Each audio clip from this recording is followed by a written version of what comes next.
coming from Michigan, moving to Florida, not knowing anyone here. The only way I knew to do this business was cold calling via expired cancels and utilizing a service with Vulcan7. So to begin with, 100% of my business was Vulcan7.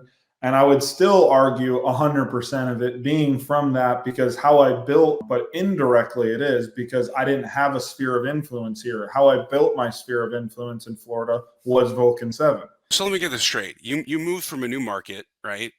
And within a period of like 3 years, you're taking a business from zero to upwards of $35 million. Is that correct?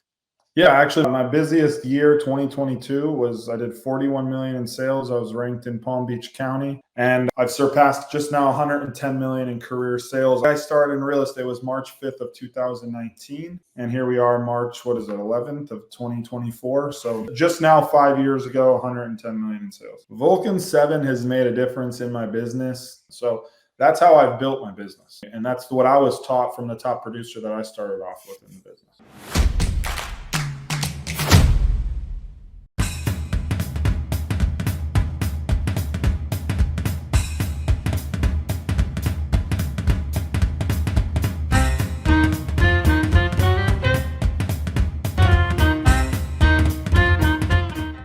What's going on, everybody? It's me, it's Aaron Wittenstein, and we're here with Vulcan7 Roadmap. This is how we teach agents across the country, from agents across the country, to take an additional 567,376 listings a week. And we've got a, I like to call it a callback episode, if you will, or a rehash, whatever you want to call it. My friend, we've actually been talking for a little bit. This guy knows what he's talking about, okay? Nick Grodzicki, cut it back. Okay, sorry, I just totally butchered his name. Nick Grodzicki from wonderful Palm Beach, Florida. Okay, he was on an episode. When were you on? About 3 years ago, is that right? Yep, 3 years ago. 3 years ago, and he was just starting off calling expireds, for sale by owners, all that type of stuff. And I watched the video, by the way, just so you know this. This guy would get on the phone and call for upwards of 8-10 hours a day. Is that right? Yeah, that's how I started. That's right. So tell me, from 8 to 10 hours a day 3 years ago, what are you trending for this year? What is this year's production going to look like? Yeah, I would say this year I'm on track to do about 25 to 30 million. That first year when I would start off calling about 10 to 12 hours a day, basically when you could legally start at 8 in the morning to about when you can legally stop at 8 p.m. I was hitting about 800 to 1,000 numbers a day, and with a goal of just getting as many listing appointments as I can a day.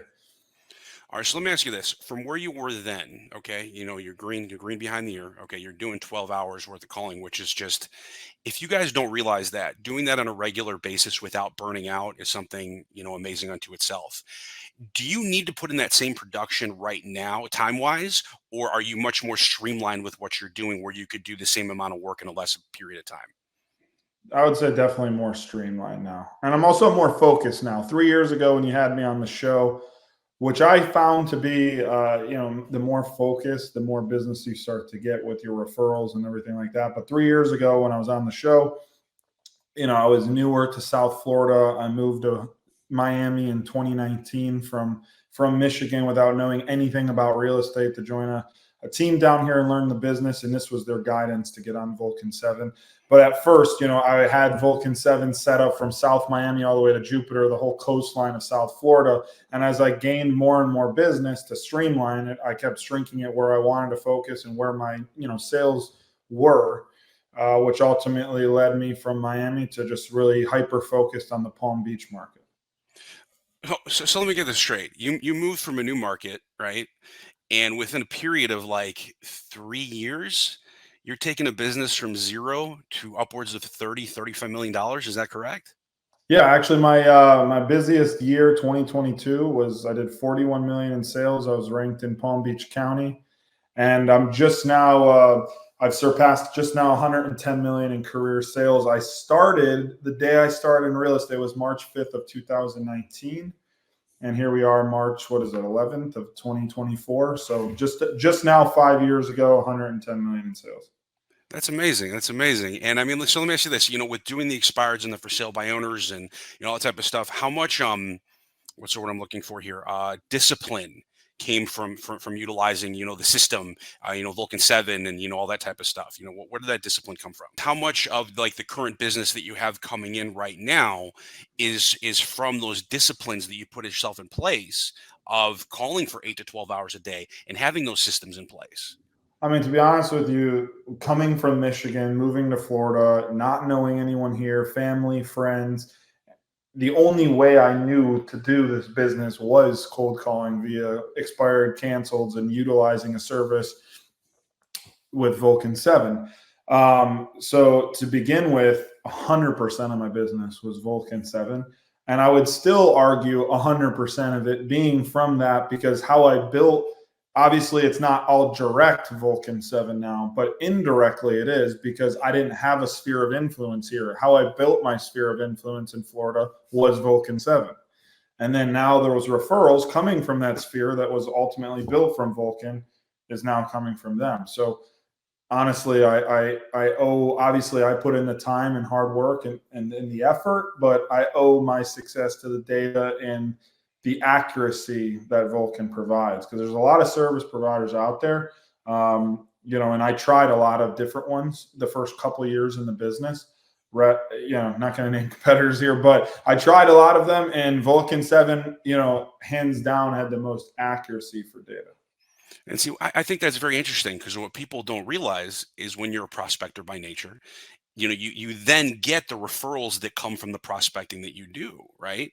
And Right. I think that that's a lot of people don't think about it that way, whatsoever. So let me ask you this: I'm going to venture to guess, you're not call reluctance. Was that ever a thing for you? No, never. Before I got into real estate, I had 3 internships throughout college, and every single one of them wasn't all the same product. Every single one of them was cold calling for some different service. So at first, that first summer, freshman year of college, I hated cold calling. At that point, I was a bit, it's always been a bit natural to me to pick up the phone and dial, and it's always been my nature. But still, you learn to like it and you learn to get good at it, but it definitely comes with putting in the time. So, I mean, there's a lot of agents and people, in the Vulcan 7 averse. That's a good one, Vulcan 7 averse. That Yeah. have that fear of calling, that have that call reluctance. What could you share with them that may assist them along in the process a little bit further? I mean, to be honest with you, sales is a numbers game. So stop worrying about what you're going to say, how you're going to say it, and just pick up the phone and dial. At the end of the day, the only way you're going to get better and really practice is by calling, firstly. And secondly, you can't say the wrong thing to the right person and the right thing to the wrong person. So pick up the phone, call. You're going to connect with people. There might be 6,000 other agents calling or whatever it is in your market, but they may connect with someone that you don't, and vice versa. So just pick up the phone and call. Stop overthinking it. There's so many agents that just overanalyze. Well, what am I going to do? What am I going to say? What if they say this? Just do it. And like I said, I was calling 800 to 1,000 numbers a day. You want to ask, okay, how many appointments were you setting? If I set one, I was happy, because then in 7 days a week, obviously that was the goal, at least one every day. And I was always getting at least one, but I think the most I got in a day was 5 or 6.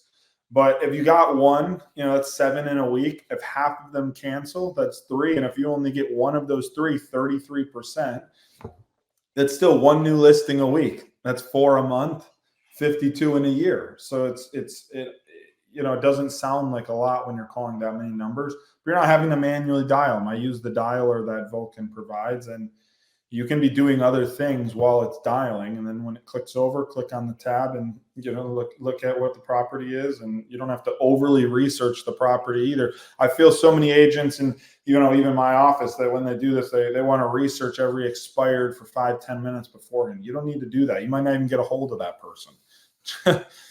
Just dial it. And when they answer, do as much quick research as you can, know what you're going to say, and set the appointment.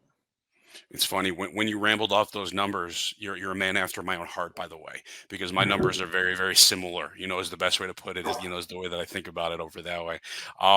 So when it comes, like you said, I think you stuck on a good point there. It comes to knowing what to say. Okay. Do you have a particular script that you utilize on a regular basis, or are you kind of flying by the seat of your pants, or what are you doing right now? No, I mean, I would say when I first get them on the phone, my goal is to make sure that it's the decision maker. I'm talking to the homeowner of the property. And obviously they're aware their property is no longer on the market if you're calling expireds and canceled. So they know it's not for sale. So I'm very clear with, hey, I see your property is no longer for sale, because I don't want them to say it's not for sale and then hang up.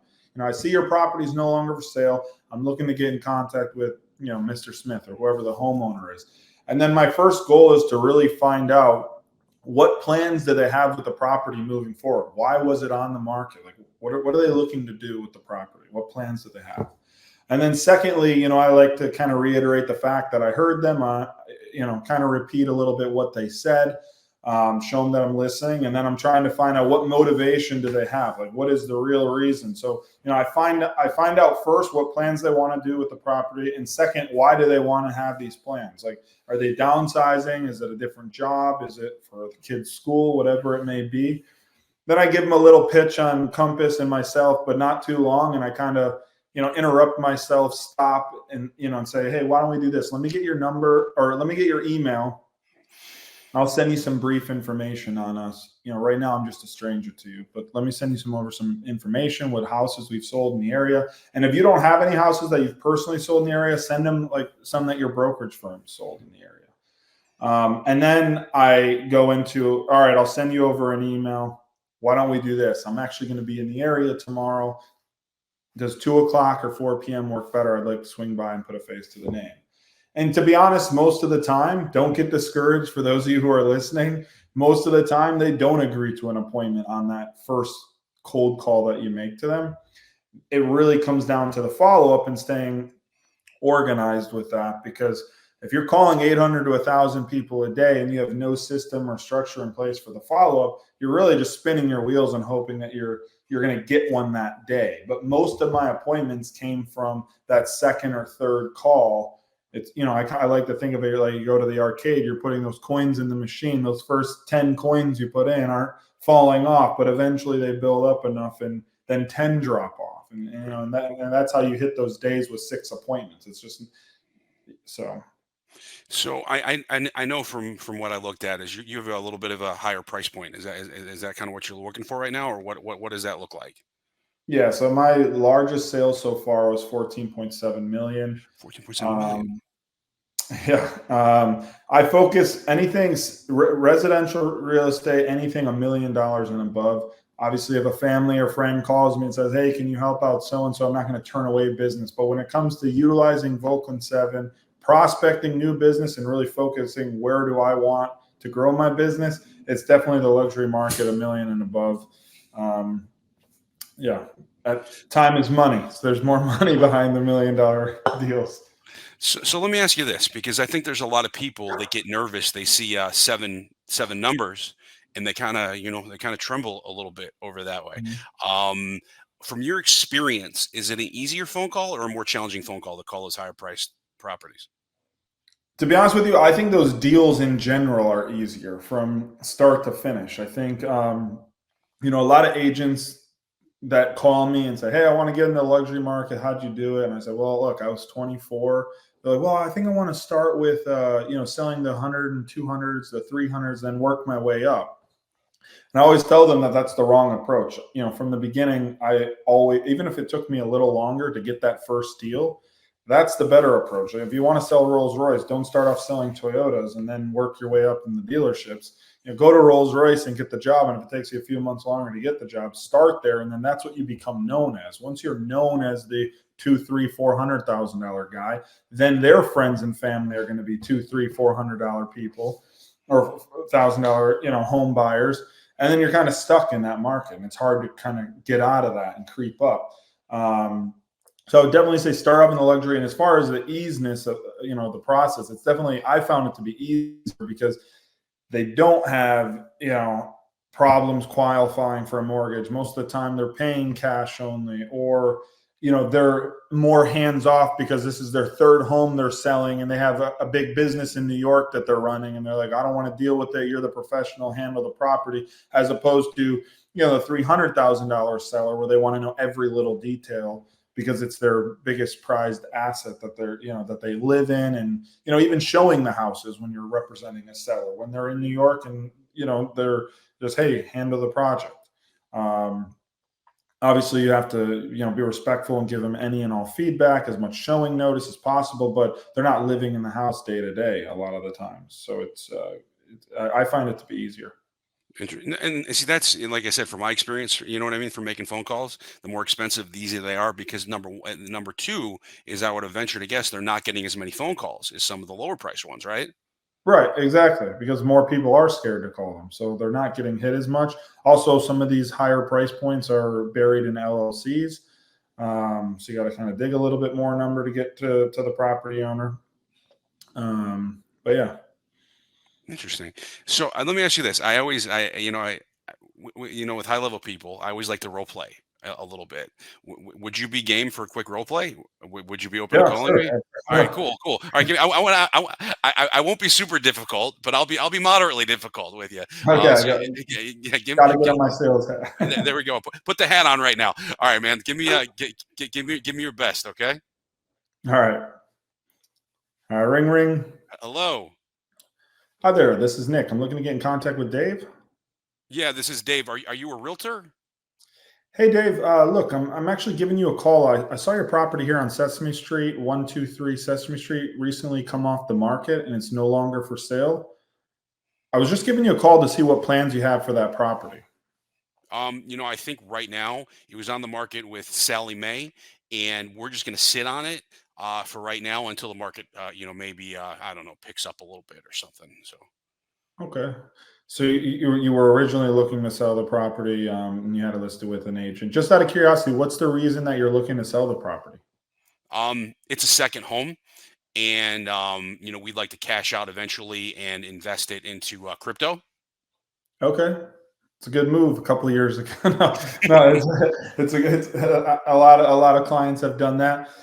So you're looking to cash out essentially of the property and put it into some alternative investment. Where do you currently live? Just out of curiosity. We live in New York. Okay. Okay, great. No, it's a beautiful home. I mean, look, I'm calling you today because 90% of the properties that I, look into fit the criteria that we're looking for. I have them in contract within the first 90 days. Now, obviously, I can't guarantee you that, but your property does fit that specific criteria that we look for. And here at Compass, we are the number one brokerage firm in the nation with the most closed sales volume, not only in the state, the county, but also the country. And with your property fitting what we look for to represent, we'd love to have the opportunity to discuss it a bit further with you. Why don't we do this though, Dave? Obviously, right now I'm a random phone call. You've never met me. I've never met you. What's the best email for you? I'll send you over some information, highlighting some properties we've sold in your neighborhood. Aaron@nick.org. Okay, so it's aaron@nick.org. Yeah. Perfect. Well, look, Aaron, I know you're up in New York. Typically, I am going to be in the neighborhood tomorrow, actually showing a few buyers some properties there. Typically, I would like to meet you in person, see the property. Given that you're in New York, do you have a time that you'll be back in town? I think we're going to be back in like a month or so. If you like, you can just give me a call back then, and go from there. Aaron, Dave, why don't we do this? Is there any access? Do you have like a property maintenance manager or a cleaner that tends to view the property? Well, my one of my children live there right now. Okay. Would you be okay with? I'll be in the area tomorrow. I'd love to swing in, see the property, just so prior to us meeting, I can give you an idea of pricing, where it fits in today's market, and give you an idea of how Compass would go about marketing this property to ensure that we actually get it sold this season. Would tomorrow at 2 or 4 work better for me to swing by? Yeah, 2's fine. Okay. Well, I'll go there tomorrow at 2 o'clock. I'll get you over that email today, and then I'll put together a report, and then we'll be back in touch with all the information, and look forward to having the opportunity to work with you. Thank you very much. See, you're smooth. You know what I mean? Like, I can tell that you've done this before. You just came off very smooth. It was very pleasant to listen to, and what I loved was, see, you're smiling when you're using the we. Yeah. You know what I mean? Like the we, not the I, because we all know the I is about you, the we is about us. And Yeah. I loved how you said that all the time. Oh, thank you. And honestly, like I said, you can say the same thing, and sometimes you get hung up on, sometimes you don't. It's just about repetition, continuing to get down your pitch, and also just the more people you say it to, one of them. If you throw enough at the wall, some of it will stick. Stuff, right? Yeah, Okay, so exactly. one thing I want to bring back to that we talked about in the beginning that I made a note of here that we didn't, your follow up, because a lot of people get kind of bogged down in the follow up. Do you have a system in place for that, or like what does that look like? Yeah, so that's a good question. Honestly, old tried and true. I use Excel spreadsheets. I find CRMs to be great for an overall storage of all of your contacts for email blast and for just having them as references. But when you're cold calling 800 to 1,000 numbers a day, I don't want 800 to 1,000 numbers a day added into my CRM, because then my sphere of influence will just be watered down. I won't even know who's the right other. I mean, obviously you can use tags and whatever, but I find what's easiest is when you make that connection. I have two different Excel spreadsheets or tabs in the same thing. I just have it like Grodzicki group deals. I have one for emails that were sent out and one for appointments that were set. And essentially, the emails that are sent out are ones that haven't committed to a meeting with me yet, but it's the day that I sent them the email, their property address, their name, their number. I have a column for all the notes that we've talked about, the days we've spoke, and then like a follow-up column. So essentially, when I'm done calling for the day, I can go through that right column and see everyone that I have to follow up with, and scroll over and see what the notes were and what the past conversation were. And same thing that goes for the listing appointment. That way, it's like those top opportunities are right in front of me on a spreadsheet and easy to follow up with. So what you're saying is it doesn't matter what system you have as long as you have a system in hand. Is that right? Yeah, honestly, do what works for you. I mean, I feel like as realtors, we're getting sold more than we're selling properties. There's always a new software out, always a new program out. There's always someone trying to dig their hand in your pocket. Find what works for you and stick to that. Just be consistent with it, and don't look elsewhere, because I've done it and I've ultimately come back to everything that's worked and continues to work. Beautiful. All right, my friend. So a new agent, okay, walks past your door, knocks, and is like, Nick, give me one piece of advice to make my real estate career successful. What is the one piece of advice you're going to give them? So when I was starting off in this business, and I found it to be really helpful, I had listened to a podcast interview similar to this, and an agent at the time, he was one of the biggest agents in Miami Beach. They asked him that same question. I said, what would you recommend? And his recommendation was go join a luxury, whatever, it doesn't have to be luxury, but whatever sector of real estate you're looking to get into, whether it's commercial, non-luxury, luxury, resident, whatever it is, go join a team that's doing exactly what you have, and go learn from them for a year or so. Even if you have high splits, don't even worry about that. Go work for them for a year or two, learn all that you can, and then ultimately either stay with them and negotiate a higher split at that point, or go off and create your own. But follow those who have what you want. If you do what they say and do what they do, you're going to eventually get what they get. So go learn from someone, find a mentor. So go find a mentor, and I mean, and that's what you did in the beginning. And I think it's called real estate college, right? Like, Exactly. and it's and how would you suggest they go about finding somebody? What do you just go to the office, or?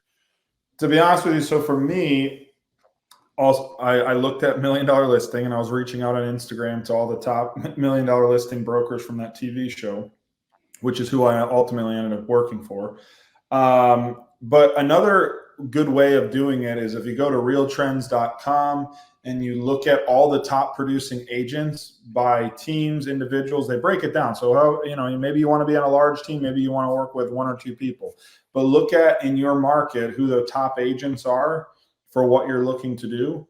And then reach out to them. I mean, realtors' numbers and emails are blasted over everywhere, so you can easily find their contact information.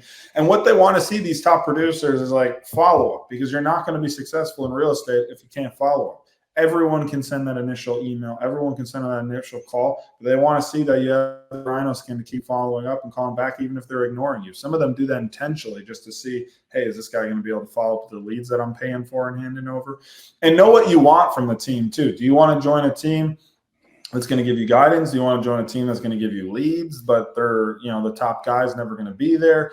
For me, I wanted to be close, with the top person and really be the right-hand man to really learn the industry. I didn't care about being given leads. I was willing to put in the work. I just wanted direction, because I think there's so many directions in real estate how to get started. I mean, I talk to people all the time that have said, I've never made a cold call. How do you do it? And then I talk to other people that say, I've never done an open house. That's, how do you do it? So there's so many ways to do it. For me, I always have found the most successful way for my personality and for time, and the highest ROI has been calling and utilizing a Vulcan7 system. Beautiful. So sorry. So let me ask you this then. How has Vulcan7 made a difference in your business? Vulcan7 has made a difference in my business by, everything. Like I said, I'm not trying to sell Vulcan7 here. It just truly, I've always put in my Excel spreadsheet, I have a list of running closed sales from my first rental transaction to my last deal. I've always been adamant about making sure that's always accurate. And also next to the sellers or buyers or whoever I'm representing, I put the source. Like, how did I get this lead? When you look at that, Vulcan7 is literally more than 75% of them out of the 110 million in sales. So, and if it's not that, like I said, it's either a referral by someone I met through Vulcan7 or a past client who I originally got from Vulcan7. So that's how I've built my business, honestly. That's the only, and that's what I was taught from the top producer that I started off with in the business. Love it. All right, my friend. So let's say someone is moving to Palm Beach and they want to get in touch with you because they know you're amazing and they want to give you that business.